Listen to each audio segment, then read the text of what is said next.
مشاهدة في متصل مع المباراة ممكن مشاهدة كرة فيها محاولة عرضية في منطقة الجزاء رأسية.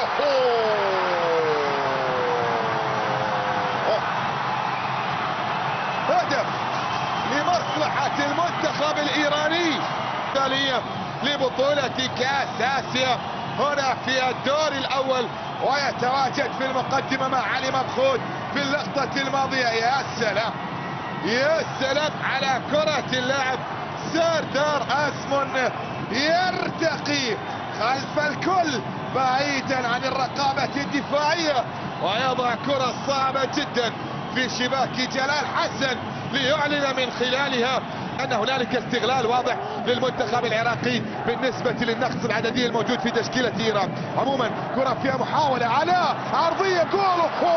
لا تأتي المحاولة، جول جول جول.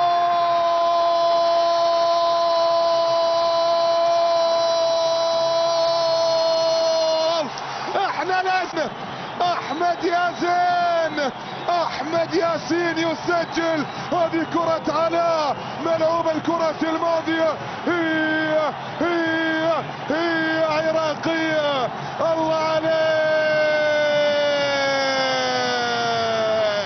يا ابو غمازة كردش، الله عليك يا ابو غمازة كردش. احمد ياسين يسجل هدف التعديل هنا لمصلحة العراق، والتعادل يأتي الآن. أحمد ياسين، لكن أيضا الكرة طالت على أحمد ياسين، هذه عرضية ملعوبة لكن أيضا هي الأخرى فيها إبعاد وتحولت بعد ذلك إلى ضرغام إسماعيل. في الجهة اليسرى محاولة عراقية إلى ضرغام في المنطقة خطيرة، جول جول جول.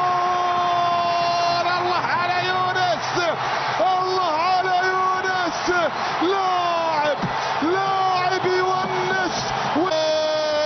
الله عليك يا ولد الملحة، الله عليك يا يونس. هذه الكرة هي من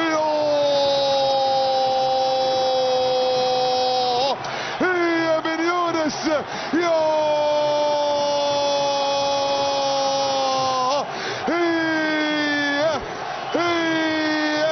واليوم يوم الفوز، اليوم يوم الفوز. ويبعد الكرة إلى خارج أرضية الملعب، والمحاولة الماضية تصل إلى ركلة ركنية راسية خطيرة.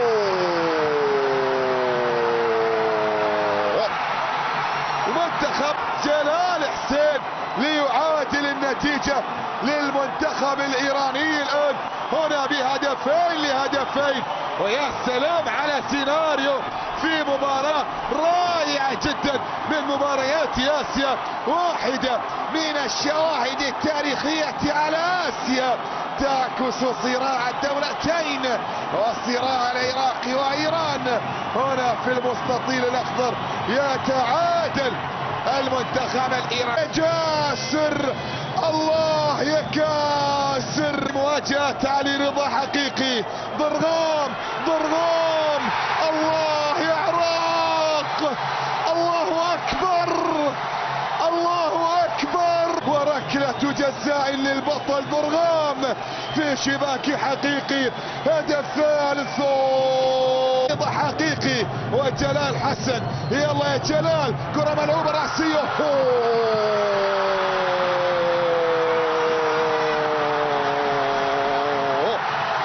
جنون آسيا، جنون آسيا. استرالية كامبرا. شوف الكرة الماضية، كرة عن طريق من؟ عن طريق القائد، ثم بعد ذلك رضا جوجان إحقاقا للحق. الكرة تجاوزت خط المرمى من التسديدة، الكرة تجاوزت من تسديدة سيد جلال حسيني، والكرة بعد ذلك وصلت براسية رضا جوجان في شباك الحارس جلال حسن. من كان يعتقد بأن متعة كرة القدم فهد. يلا يا سعد، يلا يا سعد، سعد عبد الأمير، يلا يا سعد. سعد عبد الأمير على ما يحدث فيها. ركلة جزاء سعد إلى خارج أرضية الملعب. بور علي غانجي وجلال. يا سلام يا سلام، كرة يضعها بشكل رائع جدا لاعب المنتخب الايراني فارسي جلال حسن. يعلن الان عن تقدم المنتخب الايراني على مستوى ركله ياسر قاسم. عموما وليد سالم الان، يا سلام يا وليد، يا سلام، وليد سالم يسجل ويضع الكرة في شباك الحارسي علي رضا. حتى نخرج معنويا تحس ان لاعبو المنتخب الايراني اكثر متحمسين من جواد نيكونام جلال يضعها في المرمى. جواد نيكونام يسجل الان الركلة الترجيحية. ردة فعل الجمهور هي التي تحكم، بحكم وجود الجمهور قريب مني. سجل ضرغام اسماعيل ركلة الترجيح الثالثة بالعراقي. شوف الكرة واللي علي رضا حقيقي راح للكرة. سيد جلال حسيني، سيد جلال في مرمى جلال حسن من سيد جلال حسيني الان في الشباك ليعلن مرة أخرى عن تقدم. كرة فيها محاولة من ركلة ترجيحية علي عدنان. يا سلام، هدف التعديل ياتي من علي عدنان في الركلة الترجيحية الرابعة. الآن يبدو بأن غفوري شوي ترتفع، شوي ترتفع. يتاهب غير واثق، يلعبها غفوري يسجل الآن والركلة الترجيحية الخامسة للمنتخب العراقي عن طريق اللاعب يونس محمود. الحارس الكبير في هذه البطولة يونس محمود. الله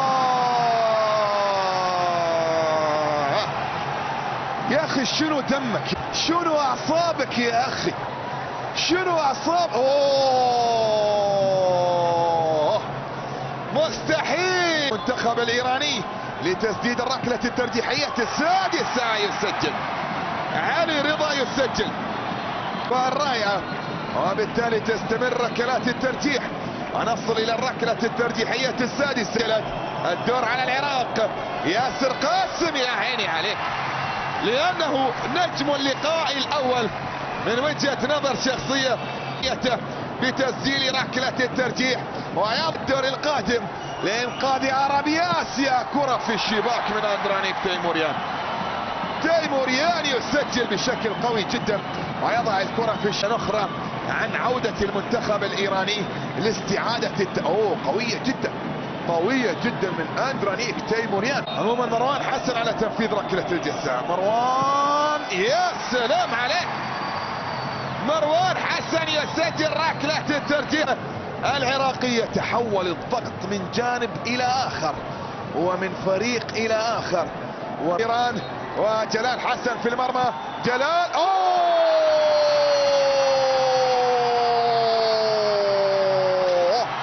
وحيا ركلة الترجيح الثامنة للعراق. سلام شعلة رضا، هي ساعة الحقيقة. سلام، جول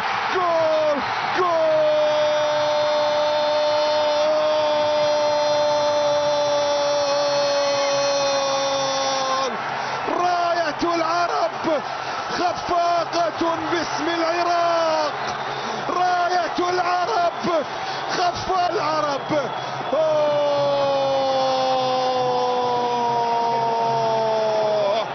يا سلام.